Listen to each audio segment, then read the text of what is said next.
Dodo kwa kagati tokalya. Osobola kusembera sikulimba.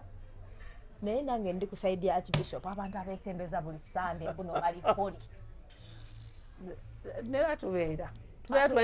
Tugamba Katonda atusonyiwe ebibi byaffe gwe tolina na budde bugamba Katonda kusonyiwa. Olina okwenenya.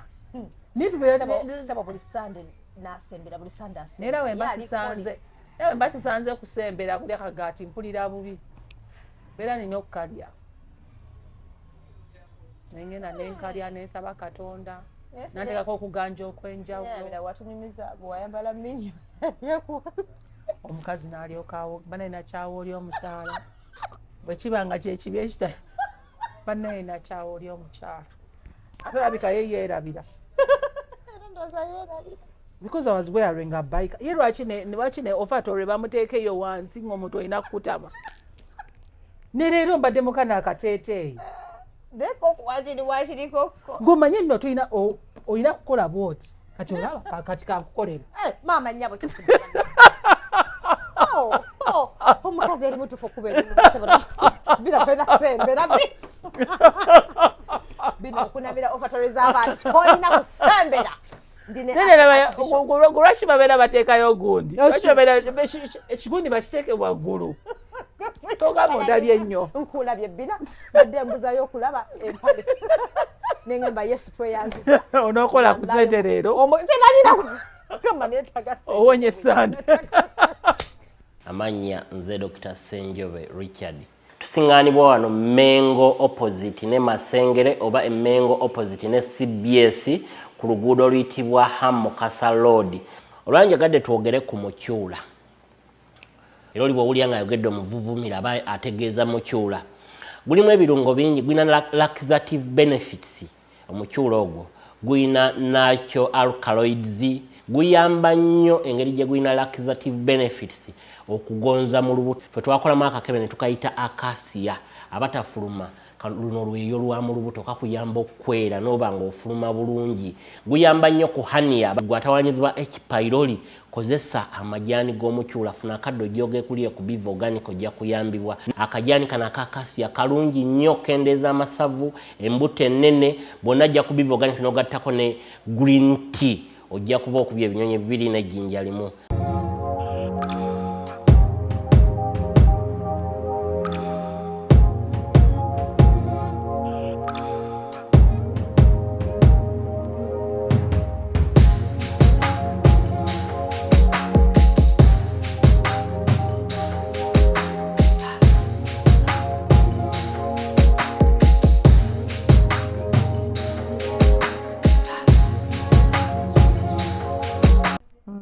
Tulina kwenenya mbu tujje kati waliwo ate omulala agamba bw'oba ng'olina ebibi tolina kukola Olina kusembera. olina sembera munnange. Naye ate kati ffe abamu bwe tusembera Nga mwogererako ebintu. twogererako ebintu Kamanga abawe emikisa. Nze me what I believe ngisabirako emikisa to cleanse me. Okay. Kati tangi yange ne cleansing bwa buli kyenfulumya kibeere kirungi nsabirako amagezi naki nera mbeera waawo neŋŋamba naye abantu abatasembera abo babeera batya because ate nze ndaba okusembera kukulu nnyo. I think abagendera mu ddiini nga bwe bagambye nti bw'oba omanyi olina ebibi bingi Katonda nenenya ndowooza akirowoozamu n'agamba why sitagendayo. That's what I'm thinking. Oba byebiriwa nze ndowooza ebibi ebinene ennyo kati nze bwe neetunulamu ne ndaba nga ebinene sinnabikola. Ebibi ebinene ate munange mu maaso ga Katonda mpulira buli kibi kyekimu ebibi byenkana. Byenkana okujjako ekimu kyokka kyatasonyiwa byali mu Bible nesaagala I don't want to misquote but wakatonda byebimu omwenzi nasse byebimu omulimba obwenzi gye buli obunabubeera nabo tebabukiriza sembera era woba omanyi wayinze yesterday night bambi BINA tuyamba otuule kola otuula mukama will understand bilage kituufu era ogenda inoga mukama nsonyiwa ne mugamba cleanse nisi mugamba kunsonyiwa mugamba tu cleanse wabeera nga munaye negase n'omuntu nga alina emyoyo emikyamu nga mukama munaye ekyo emyoyo yakikomezza basi bambuze bamanyi bekifaanana bakubuzeyo waayo musa mwana ayagala emyoyo bulisa mwoyo andi munaye yakinjibiriza yanemerako n'emyoyo emikyamu emyoyo emikyamu Nabadde ku Slick and Slender. Yep. Have we started?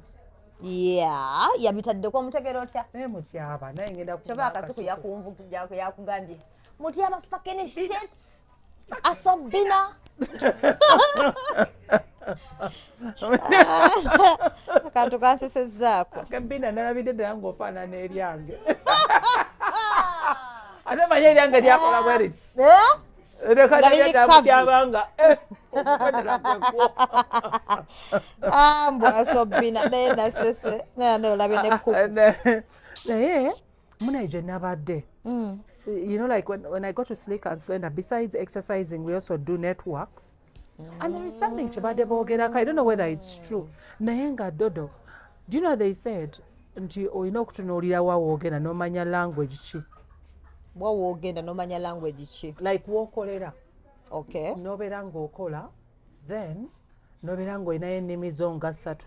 Bino ebintu twali tulowooza bikola bweru wokka naye wano e Uganda bangaye mulimu offices ezimu. Nga zo olina okubeera nga bw'owulira abantu abasinga nga either boogera Lusoga nga naawe oyigayo ziikode eyo Obunyonyi bwazaala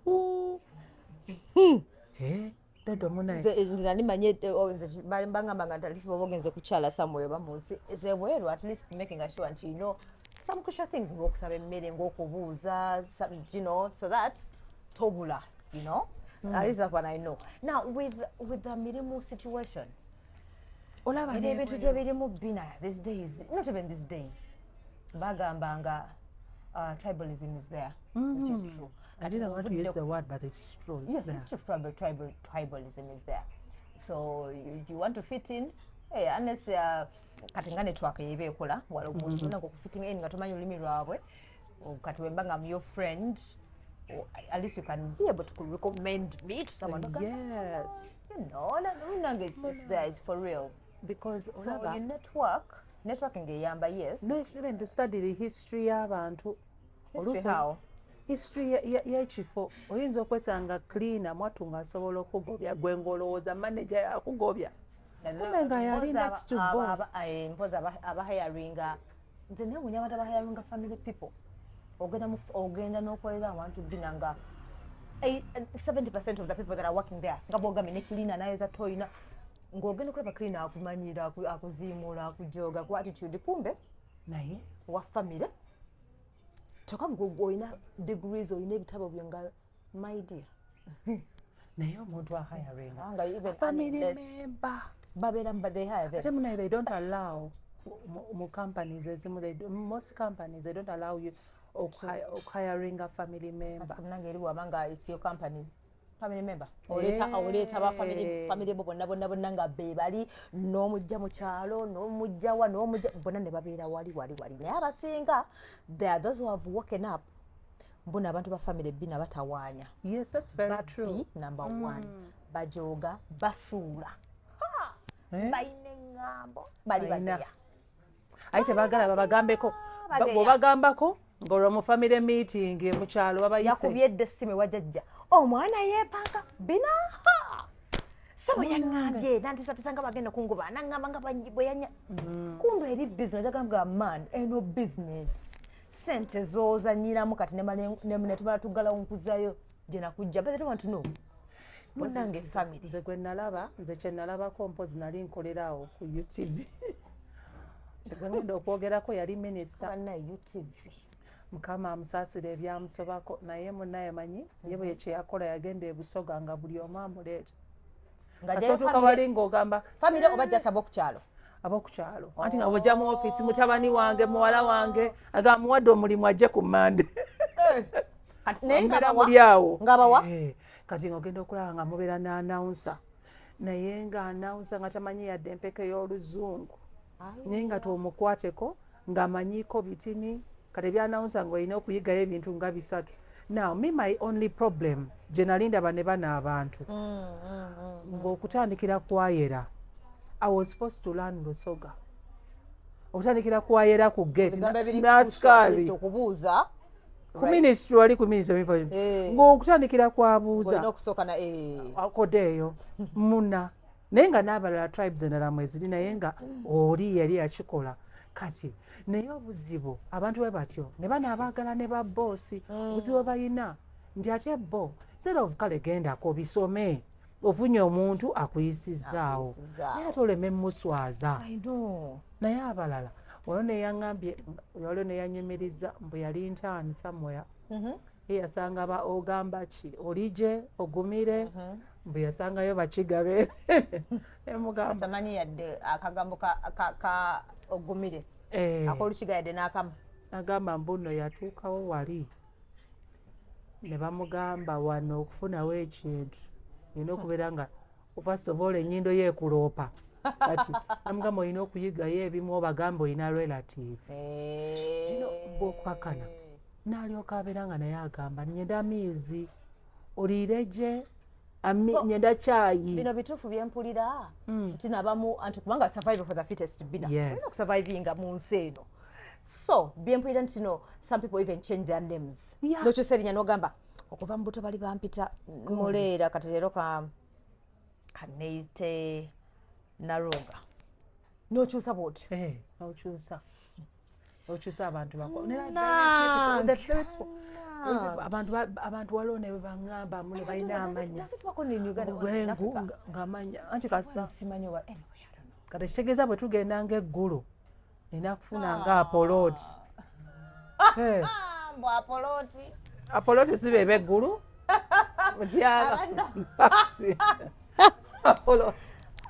olina okufunayo erinnya naye apoloti babeera bagundi bateeso olaba kati wembeera mu ofiisi yeeyo waliyo agojo olompozi twali tulina omukazi yali ansibanga enviiri nga manya tugamba anagoyiche kunye kati oba nekitegeza yali agamba ajja kunkuba ntereere simanyi aye ngaokkiriza tamanyi Luganda edda twali kupira balugwala remember edda nga manyiko bagamba akironyo jokuna aliyo mabe akironyo tebabeera bagundi ababeera bateeso wabateeso nze simanyi naye bagiranga amalwa beba bateeso bagiranga amalwa ne baganika kati fe twabayitanga balugwala ene buto nga tubayita balugwala bacope nze ate fe twali tubayita at least ko bayitibwa bacope naye fe twali tubayita twagitanga balugwala ngaolusi bakuba n'ebinyonyi ene bebatubuzanga bakuba obunyonyi bali obunyonyi bane balyanga obunyonyonyi nga buwooma saabulyako naye nga baga buwooma so simanyi oba baali balugwala ekyambogo wali obunyonyi nga bakuba obunyonyi naye nga ye tetubulya anti ngaakwata butida nakuba bannange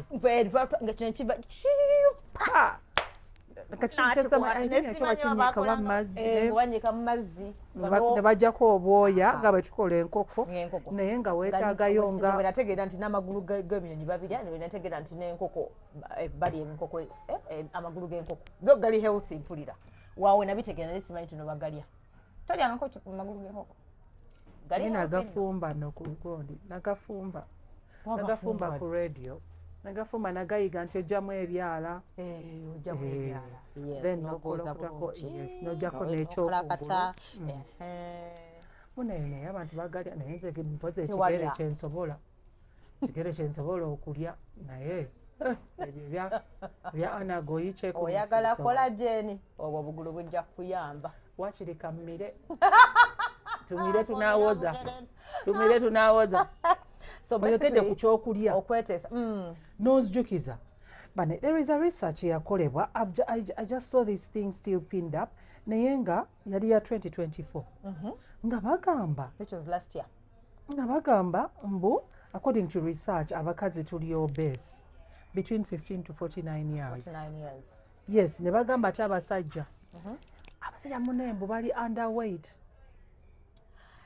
bwe boogera ku obesity bwe abakazi mu Uganda tuli ekireetera abakazi sometimes okugejja ngenda kwogera bwe nti what I know and what I had waliwo genes number 1 nga family yona genetic mwena muli banene number 1 lifestyle Number 3, hormones zigeza.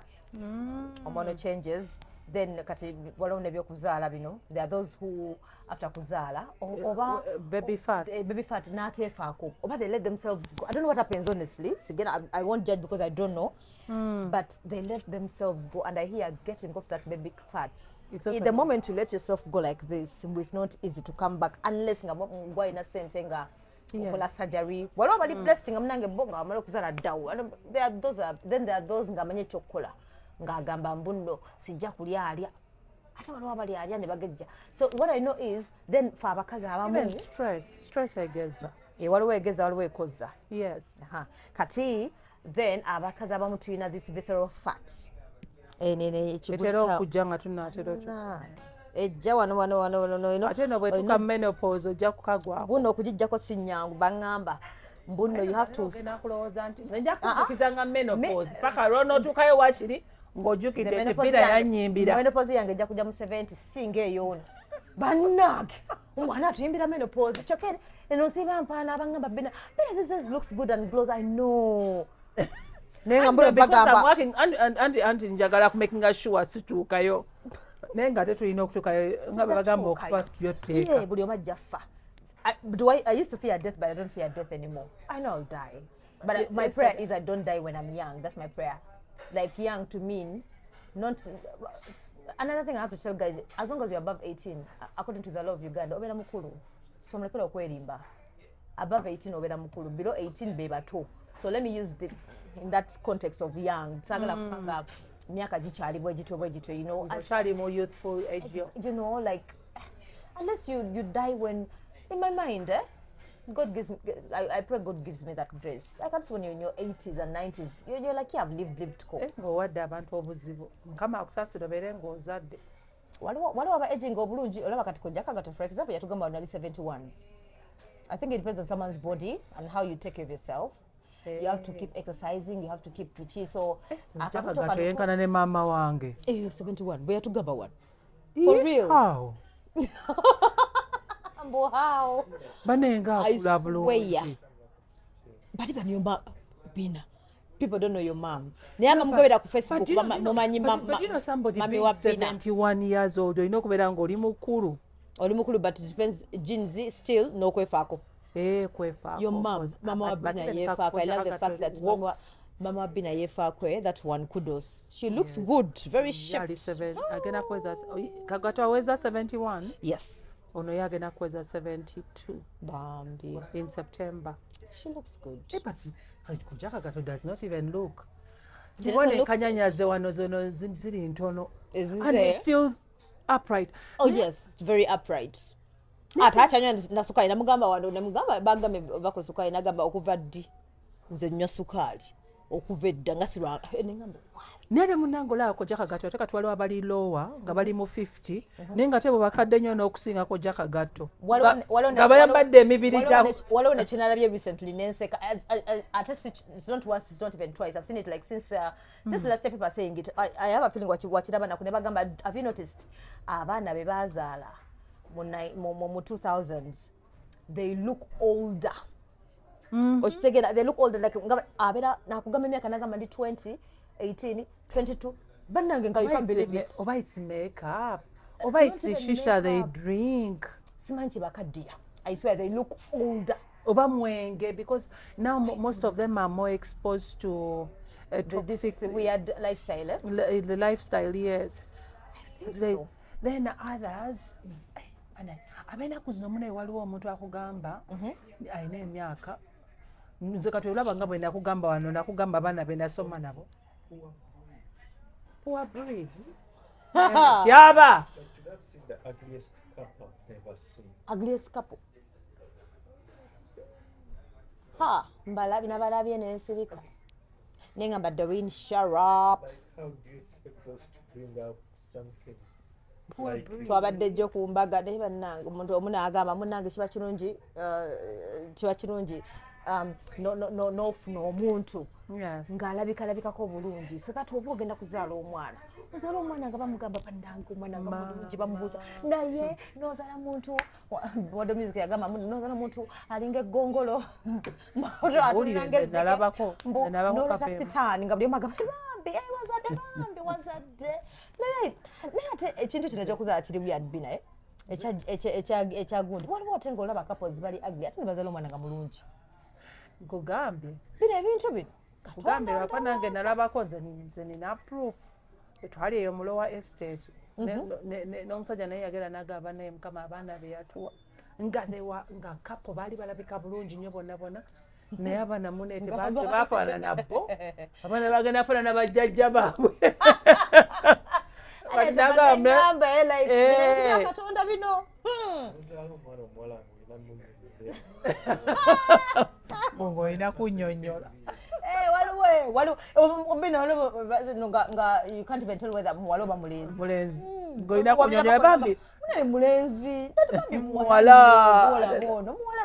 yafaanana jajjawo omusajja lwako tata wabeera alabika bulungi ati n'olyoka otandika okunnyonnyola eb'ebigere byandi nene neebuuza naye banaye life like yesterday I was looking at my brother ngangamba nengamba ne expressions zonna oli n'azaala omwana photocopy yennyini right nga ne expressions zonna n'engeri gy'afaananamu n'entambula n'ogamba n'ogamba kati bannaye kati oli bw'oba nga yali bbaawo nandika okulaba omwana ng'amufaanana naabeera ng'akujjukiza nyinza okukyawa oyo sikulimba okumuva ky'okumwangala mukyayi okyawa omwana and then they said nti ate women amanya men are underweight. That is something that research is agitated. It's weird, munanga, especially with this crazy lifestyle.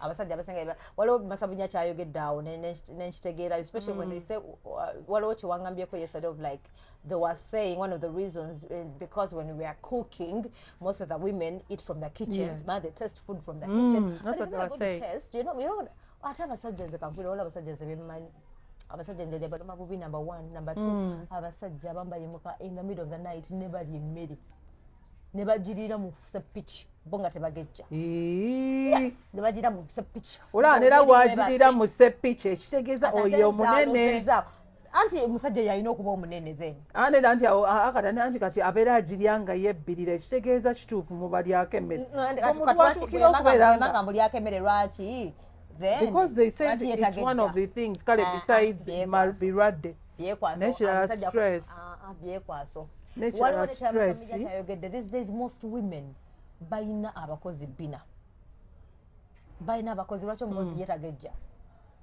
abakozi wali obalabeko waliwo abagejja abamu waliwo owoyebamba obuba yagejjera mu mwezi oba mwezi ebiri bagejja munange olaba naawe so I don't kubanga abakozi basinga okufumbira emmere abasajja abakazi ennaku zino bakeera maybe n'ayambayambako okubaana bekinera omukozi oluusi yayamba ne ku baana omukozi n'agenda n'akola abakozi ne bagamba n'okugamba nti no ne jinzi zaabwe naye abalala bagamba mubalyako emmere mubawa portions ntono olaba kugambe okimanyi abasajja abasinga then babeera ne mu functions ez'enjawulo tebalya waka ate nga n'emmere gyeri tebalya waka abasinga tebalya waka abasinga babeera eyo mu sawuna balya BINA basajja bali eyo nze agenda mu sawuna omusajja agenda mu sawuna BINA atanaba kuyingiramu n'abagaba bamuwe enkoko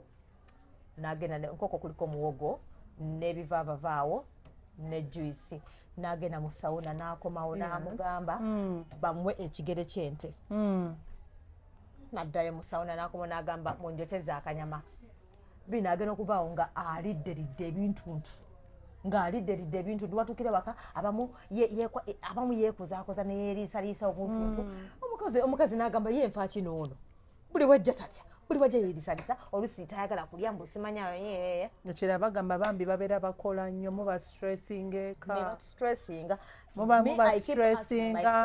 so what they do, they stay out late and then sleep less hours. Bebemalako emirembe BINA. If you create peace at home, if the environment is peaceful, why would I bring chaos? why would I bring chaos because nange ndi musiru olese emirembe ewaka lwaki emirembe njagala njikujjeko banange njejjeko kubanga nange emirimu mba njejjeko muli abantu abamu munnaye nga mumanyi okubeera nga mugamba abantu nti simanya ne waba akusirikire naye n'omukyokoza lazima era waliwo reason as to why nkucyokozza ate bina waliwo yakiŋŋamba okuggyako abasajja abategeevu naye abasajjasajja bano buvubukavuka bujenzizi buno bona abali mu 30s 40s bwagamba emirembe manyi bukyabategeeza muleka agenda ayende no for real emirembe gye baagala muleka agenda ayende tomukubira amasimu ng'oluddeyo ye maama leero oliwa ye maama leero bwakonkona tumubuuza ovuddewa maama nyabo ne bwasulayo mutu tonyumiza peace you don't bring peace I will bring chaos ati nolwo takyageze nga buli amalaba gwe how do you feel nga ogenze ku mukolo wedding nga bagamba nga gwe olabika bulungi ogeze ngako katini kali underweight baŋŋamba abasajja beekubako enjawulo nange nkuba okushopingira nga tompa sente za kushopingira siwuka bibyo nze babeera bweru nga bakola the demand is too high. No, they don't. Those people abasajja then ekirala kye bagambye wano they are so selfish in that they even become selfish on themselves. No gamba why really can't you just do a small shopping of yourself? Can't you just decide to spend like I know how balance what school fees omuganda ko ngai no budde bukwana side chick ngai no budde obu ante ya je balako nze sijja bikkiriza then ekirala bagambye wano nti bambi babeera mu functions oluusi wedding meetings ne babeera ne zi workshop bibye baleese emmere n'asooka ne bread soup chicken soup simayakozaamu omugaati bwatuukira ku mmere okulira ddala ng'alidde bumpwankimpwanki ebyokulya bannange that's why they say bannange travel ko move ko get ko exposed bagamba lukimu kye bayita olina okirya bina they bring a startup don't eat it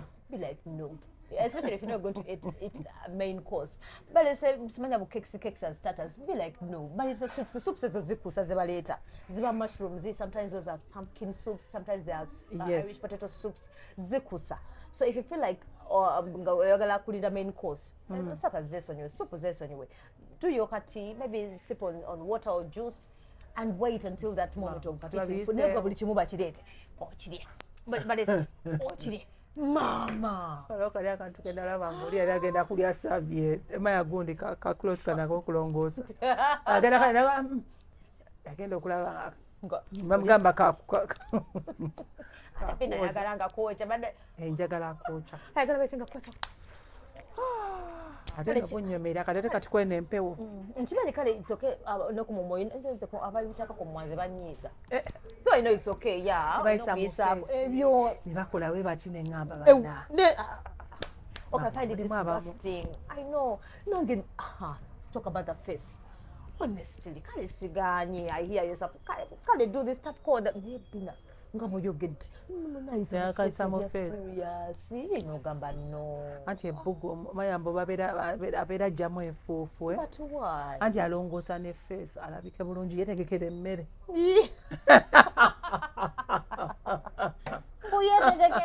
yetegekera emmere I don't know why I also wanted to start doing that anayenesubi nenamisiz of ordering akachayi kayaya nakamisi nze manyi waliwo ebintu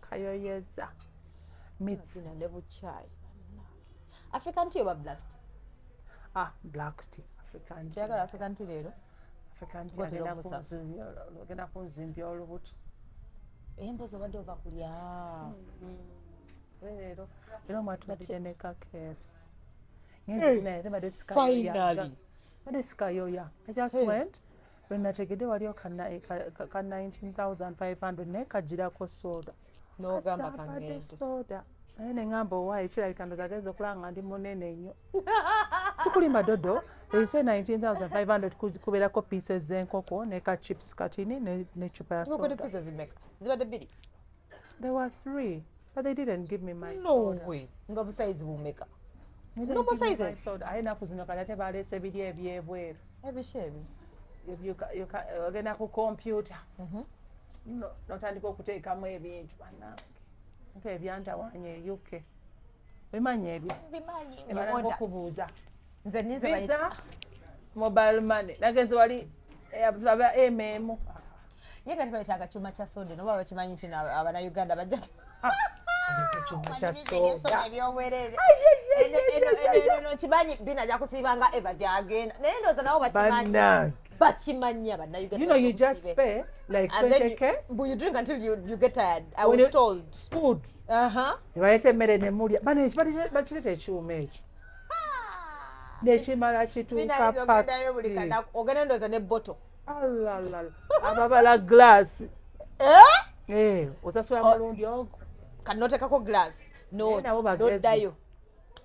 Era banga munoonyo nowira ani Sarah oyo yagamba mbu era tuka n'okoowa tuka n'okutamye. Gamba jjukira kati nze amaddu ge nalina nalya katini naye soda yansiba. Ate soda yansiba. Someone talked about it as well, but the test is different. It's true. The test soda wawana testing a lot better. Okusinga owaabwe. Really? Nowatini tabeerayo omwo. Owaaba alina testi ndala. Kyokka nali manyi nti owaaba ali better. Kati ne wabeerawo ne side then bagaba ne ice cream dodo. Obwerere. Banenge bakireete. Bakireete. Kati ng'osalawo you either take ice cream oba you just take glasses of soda n'okusalawo n'ekicupa kyo. Naye waliwo munene n'abanywa bbiya. Oyo bbiya oyo so mulya emmere ne muzika naye ate kati olina okumakinga sure nti olya mpola lwakaka omalawo kusigala ku mmeeza. Baba kulinze ng'olaba bagenda otuulawo. Babeera bagenda otuulawo kati naawe owulira na bulala. Aye tosobola kuyimirira ng'olya soda. Kati kyokola olya mpola then you drink. Nga teekamu ne wali n'onyiga ne ice cubes ne zijja. Oteekamu ne soda wano n'olyoka onywa. N'olya mpola. Kati nemala ne parking wadde abantu bagamba tebapaakinga. Naye tebakkiriza kupaakinga soda. Bwe buzibu. Naye buzibu soda nti kasita onywa nnya. Ey'okutaano obeera. N'okuzimba oba otaza okuzimbazimba. Then ate kino ekyuma kino kyendaba BINA mu movie kino kibatekamu. Oteekamu kino nekikwa sweet chocolate. Nakisanga ku airport ekyo n'ekigaana. Nange saakitegeera. Ekyo kyonna kigaana munaye kyannema. Oteekamu ekino sogenda kwanga kintu kivudde sweet. Manya chocolate. Waliwo nekiteekamu ne gondi.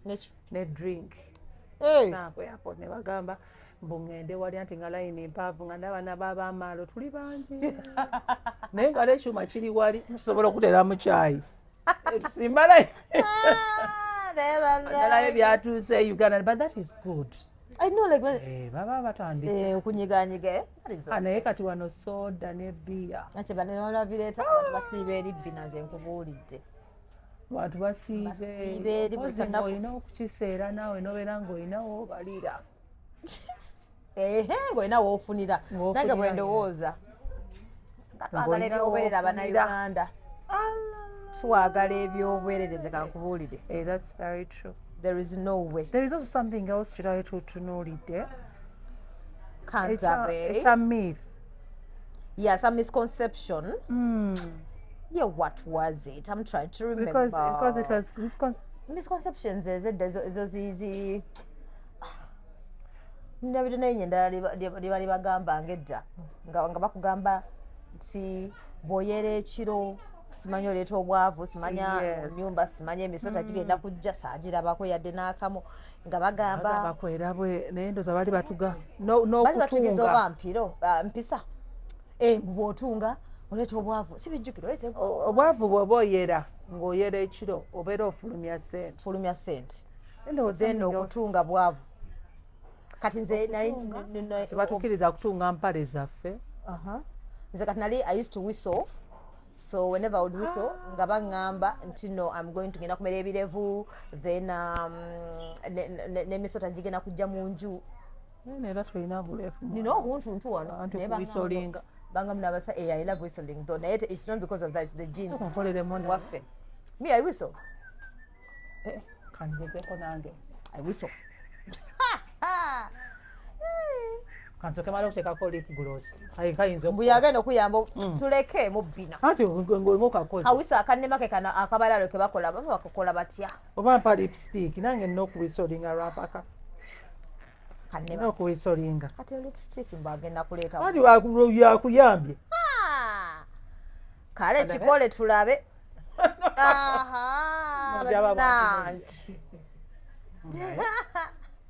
tandike I don't wanna laugh. kati soko do andayo so do okay Kanda be magic. Tokawulidde. Pax ngamba okawuliddeko Pax batuwira mpewo. Paxi. Jamu ya pieces. Ada esina gasekanze BINA twesonyiwe. Sokoleke. Mabanda deko bingi. Mabamba lipstick wo. Tari gega. So how come Okukola? Me I do it even like in the morning. I used to do it way back. It has come. Kankendeze ku lip gloss. Kabade obankola nakola bwe. Obankole bwe. Okawulidde ako. Kaze dodo kako Kalo anti kati bw'otandika bw'oseka nkajja ana abantu bekonsolinga inolinga taina manya mukama wanagende kama polisi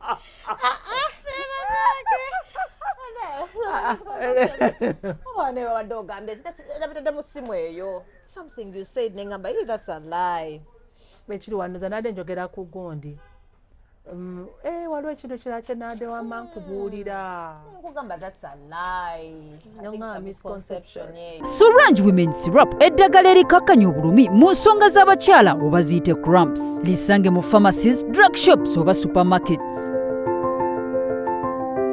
Lino lyakakasibwa National Drug Authority.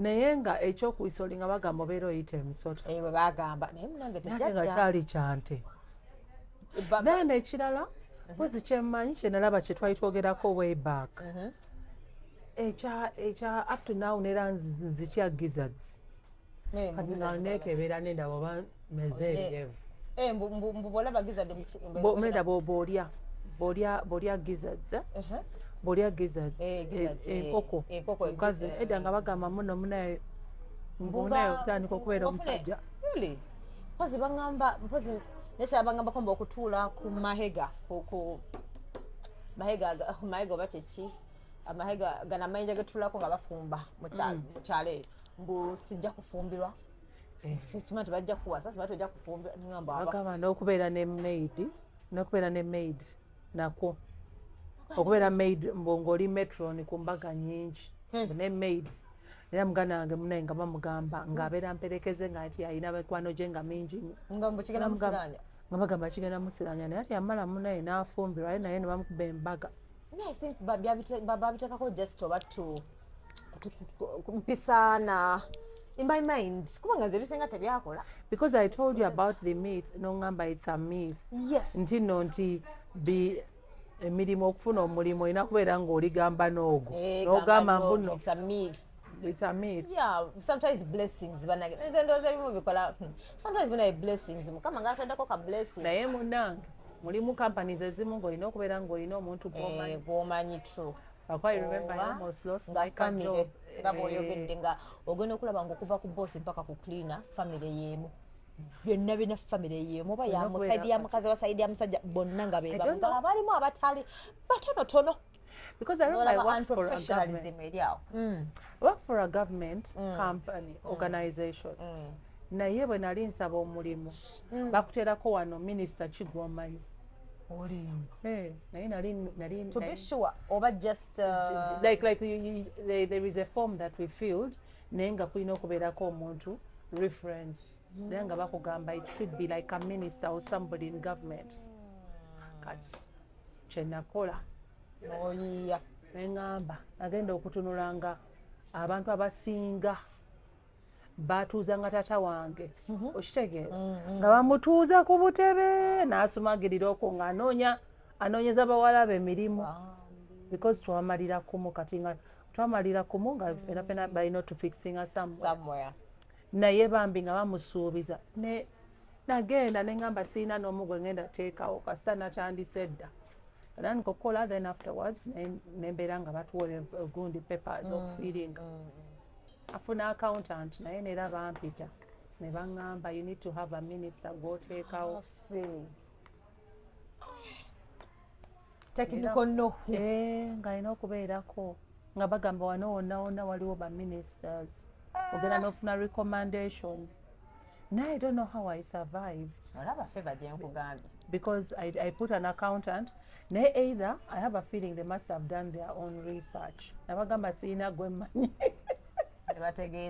don't know. I think they did because bana abantu banda banga ku TV.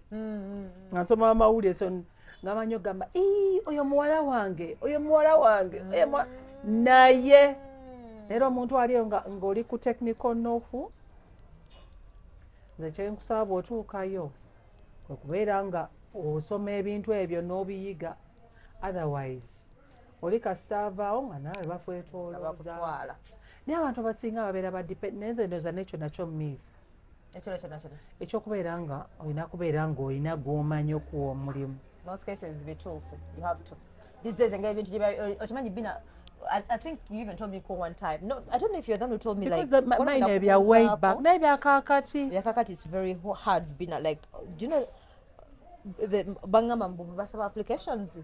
Already bet for where she that's even occupied, but they just want to just for formality kali. Nemuleta applications. Never call any interviews. Ngo muntu wali already. Ngabe nagena ne applying it for Das Air. Mana about Das Air?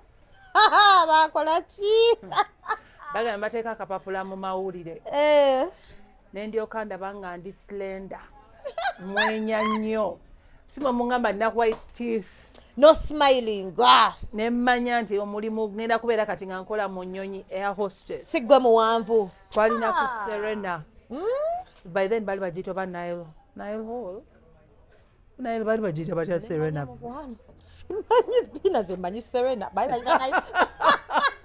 bina deka bagiyitako Nile Hall mbadde simanyi so you applied that Nile kati Victoria Hall naye luli yali Nile I think then we so applied many first of all even checking my application letter bambi nayambala lugoye luwanvu nga saagala munaye nga nti munaye fe abasaba emirimu naye nga lunshepinga kati omukazi nalyoka nzigulawo okugulu bwati wena droppingira gundi application yange Entebbe kumpi ne airport nakebera nangamba pull up your dress pulling up nangamba walk around but you have beautiful legs, why are you wearing such a long dress? Enegenda kulemesa because kati fe tugenda kutunuulira kino tulowooze there is something you're hiding, but these are beautiful legs. Haven't you ever boarded a plane nga maama ndi abaana balaba bambala biwanvu nangamba go back and get a picture ekirala naye nga nekyo my legs are showing naye munange nenzirayo nendeeta ekirala nangamba yangwa deadline ne banteeka ku list nengenda tukola interviews waliwo obwana nga bwambadde ebya air hostess wenasooka ddala n'okuwulira n'ekigambo underweight simanya underweight bannange obwana nga butini nga bwambadde busikati bukomeeno nebuleka buteekako babuyita bu botais obwa red akooti maama ne basooka ne batuweeyinga twasookera ku weighing skill ne batukebera amaaso basooka tuweeyinga ne batukebera nga tebalina kye batubuuziza ne balyoka amaani ne bapiini nga bagenda okujja the following day dodo abaana ng'eryaye kweriri nga buli obwana nagenda okukomawo the following day neŋŋamba ate obwana buli obwadde butambula nga they are all over the place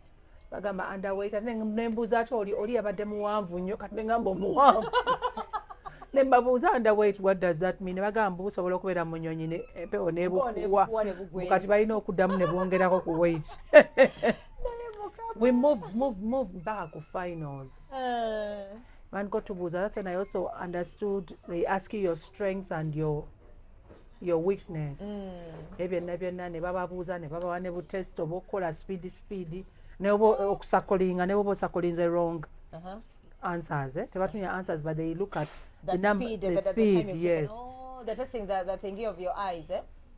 Never testing over IQ, smaya something. IQ. Baba baita IQ. Byonna ebyo. Bannange. Dodo. Nodda Bakana kati nize das empite. Yakati n'omunene bwendiko kati bentuuka bagenda gamba overweight. N'amannyo baaba tegakyajjula agamu gaavaamu agalala. Amaaso gago kati twambala na galubindi. Mwatukola bubi bannange. Kati bw'ogamba nti ne waliwo abantu ababeera balina, I don't know why you waste our time really. Chengamba. They waste our time. And then when I went, no rehearsing. Bannanga, and you spend the whole day there. And you know, taking a background, then you're at your nicest behavior, like you're humble, obukondo. When ne batusimbisa long time. Nera tuli ku sets. You okay? Bana joli. Nakoma kumulaba ddi. Nange nakoma mulaba. Yeah, see last year the other cancel. How are you? Tuli bulungi.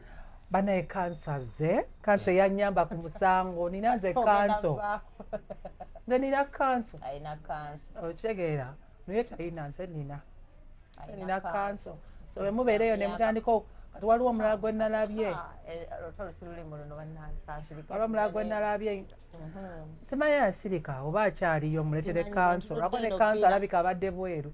Kati cancel wange waliddamu onvume. Kubanga bayuza nze ye nadeletinga. Ewange zeko bayuza tebayuza ye nadeleting. But you should know your character yange really. But you expect me to Dodo. Walo nazero omanyi like I get notifications mbadde nzukanga bwenzirawo. Yes. Usimweze ndaba notification ayogera kale wayogera kale ne mugambo why okyasesema ebintu bya mwezi kyo kyasesema people move on. No muleke ke banaggala company ye radio tegeera. Ebyo sibirimu basebo ne manyira. Ate mutyaba nange nja kuvuma. Bitekeyo olabe bakuwaana. Nase Sabina ngamba otwase mokola yagamba mutyaba agenda kutuwa promo yaka akantu nali ndyawo nga kwolese. Mutyaba don't. Mutyaba ina. Mutyaba that's why even Kasuku akuyita. Fucking shit mbena ngomuvuma fucking shit fucking asobina atajaka kuwa. Atajaka kuwa wajategera nti biri serious. Asobina. Nalabye nga mutyaba afana ne bina lya bina nange. Erieru wabadde obulako bubuzi kubeera mweru. Omanyi ne kanze nakulabye ddala nga olifaanana n'omwattu. Annebi Paxala yodo buli manga kola Pax bwafanana ku YouTube mba mfense ko ku YouTube nga banonya comments. Pax afanana ati lo monja bako baka video nkamutereyo ntuza mulabi na yaja bijjayo. Yakola video yaja bijjayo. So anyway companies okay yes most men fear.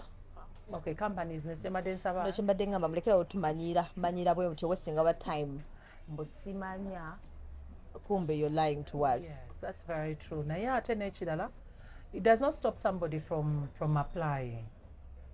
Apply, waliwo akantu mulamu wange ke yanjigiriza.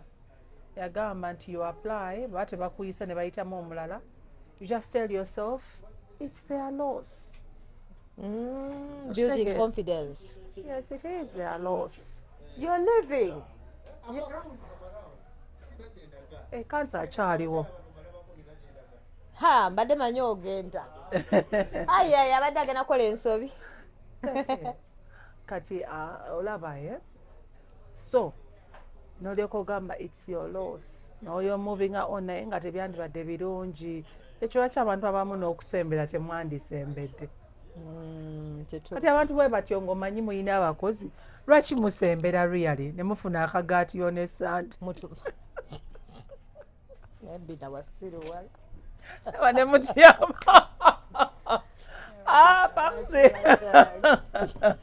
sikulimba abo Archbishop yadayogerako muwandiika emirimu ko tekubeera kulimba kulimba kwennyini. 10 commandments mulimu don't lie. You even pray. n'okubeera n'omusumba n'omugamba badde nsaba ompe blessings. There's that thing of like mukama nyamba, you pray for favor, like you said siribeera mukira ndibeera whatever, I'll never be the tail, I'll be the head, ndibeera mutwe. You go there, you're at your best perfume, best dress, best BINA kumbe those idiots have someone already occupying that position they're making noise for. Okiraba n'ekirala kyembadde nga twonera twogera ku bintu bwe biti kati nga bano aba-applyingira okubeera nga babeera ku ababeera ebweru, the things that they apply and then say kye bakyali oli n'agamba gavumenti emunoonya survival for the fittest nga binawulidde omujja kuwoza ne Katonda waliwo gwe nagamba nanga BINA nawoza ne Katonda nga everyone was saying bino byagundi ku Luthumu simanyi babituufu naye mbuno abaza simanyi you have to create that fracas bategeere nti eno munnange bamuli bubisi that bakuwaki bakuwa asylum ate mpulira asylum ennaku zino si nnyangu naye mbu you have to lie nange waliwo omuntu gwe nalimbirako BINA omumanyi oli omusirusiru akwasa nakugambako oli omujjukire gwotayagala nga ayagala ku seeking asylum nga bagala mukomyawo nga seeking asylum munange nga we had to I even I even went to the extent BINA of nafuna enamba yani awo mwera ani okumpudde ni monitor nga twagala tumuteke akafaananike bategere nti serious nga tugenda katekayo eno waliwo bano oba kigundi kyabula obono biki nga tugenda tekayo akafaanani tutekako ba information kife tetumanyi nti bamuyisizaawo ebyo dodo kati nga tolina kusembera mu kanisa tuno yakola ebintu nawe obeera olimba tolaba kati gwakagati tolina kalya kyengamba twagezaako ne tubikola bena ne tuyiya ne Google wala yatukola ne gundi ya Google okumulaga nti nomunange baali bamunoonya somewhere biki oba babikola batya ku story enegi naye era bamukomyawo nze simanyi lwaki tebabikkiriza tebamukomyawo bakola research yali unfortunate muli wabamu omunange muli wabamu nga yes muli wabamu abakola research oba twakola mistake somewhere dating nga I don't know like nali manyi kiri clean and clear dodo gwakagati tokalya osobola kusembera sikulimba naye nange ndi kusaidia archbishop abantu abesembeza buli Sunday mbuno bali poli nera tubeera tugamba Katonda atusonyiwa ebibi byaffe gwe tolina na budde bugamba Katonda kusonyiwa olina okwenenya saba buli Sunday nasembera buli Sunday nera wembasisanze kusembera kulya kagati mpulira bubi beera nina okukalya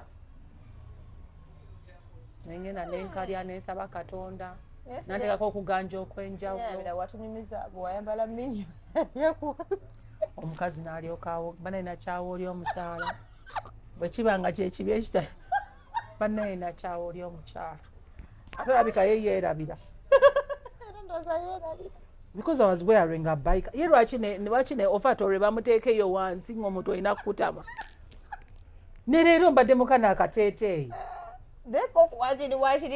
ng'omanye nno olina kukola bwoti kati olaba kati kankukolera maama nnyabo omukazi eri mutufu okubeerabinasembera bino okunabira ofatoreza abantu olina kusembera lwaki babeera bateekayo ogundi ekigundi bakiteeke waggulu togamba ondabye ennyo nkulabye BINA badde embuzayo okulaba empale nengamba Yesu tweyanziza onookola ku sente leero kamba neetaga sente owonye sande kyakoze ku sente eno wiiki kubanga neetaga sente kati ekitegeeza n'abandabye mu kyaki leero bakubye ne bagamba Katonda abamu tebasembedde BINA tebasembedde bakubye omufaananyi bagamba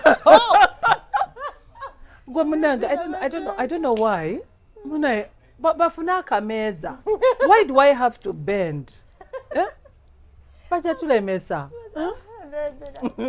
yoga edda munaye nga ekyansanyusa munaye these days what I like about it is that nekirala is that people have moved away from era eyokubeera nga tulina engoye embuzambaga Katola kat now this like this one was my wedding dress. Mana. Ate. Got and one on. No, no, musuma. Yeah. Yeah. Jodo. Mana, eno Sunday best baga. Yeah, no, go. Mana, tusoko sike one. Jodo ska. Eno Sunday best. Umanyi neno guni na jamba la ku wedding y'omuntu. By the way, to talk about kugamba yes yesterday katwano sasa oyo katwala ku wedding oba katikano kafu bagololawo bulungi actually ekalo ne kasala speaking about no yeah akonoka jako wana ekaluma speaking about when about the wedding bit yesterday when again yes just short almost munange the wedding thing I remembered. Yes. So, at the when I went there yesterday, my first time in a long time. Reason why did I get there? Just jumpsuit. Kuteka na accessories just kagudi wanu wasina ngweza wedding. Kagudi wanu na earrings, and I noticed some people they no longer do the other masama sevye apart from kind of course abawa day abamu. Nga dinner dresses then I'm a suit. But I saw there was some people who had casual. Sometimes less is nice. Less is less when you are MC Neda. Walogo nalaba nga yamba de jumpsuit. Nga yamba de nga bizo namsanze ga MC that yaba de mshitete nga chagala fana na deba brides. Why yababuziza nga che yagadde okola I don't know but enda kuzina tugendayo ne omanya colors. Then now MC yes no blending. Yaba de lemon green I think. Yeah, yaba de lemon green. Waliwe yanyiza.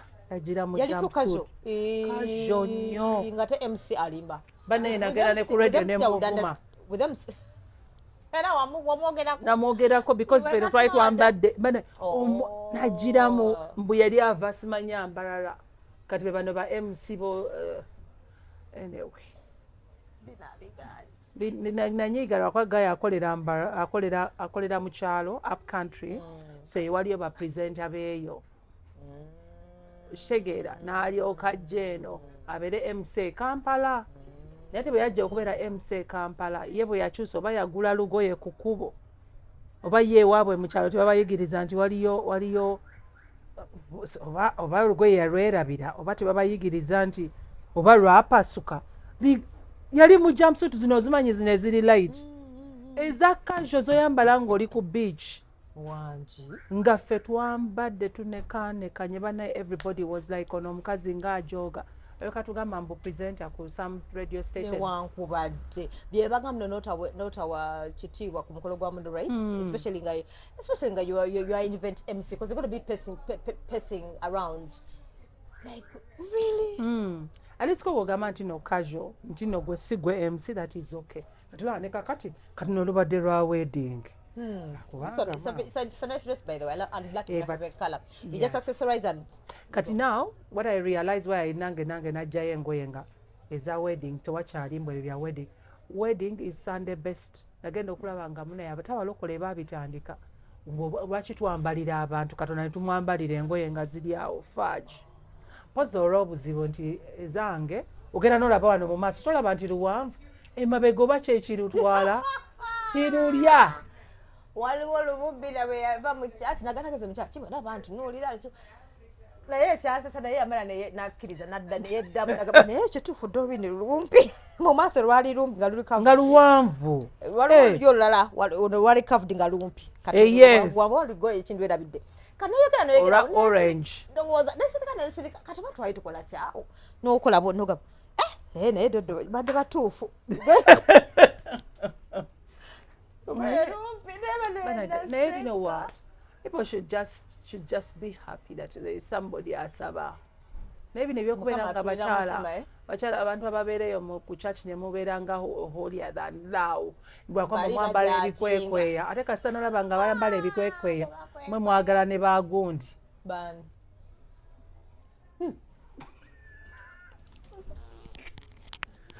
Era bye. No, talo sirulimu bambi.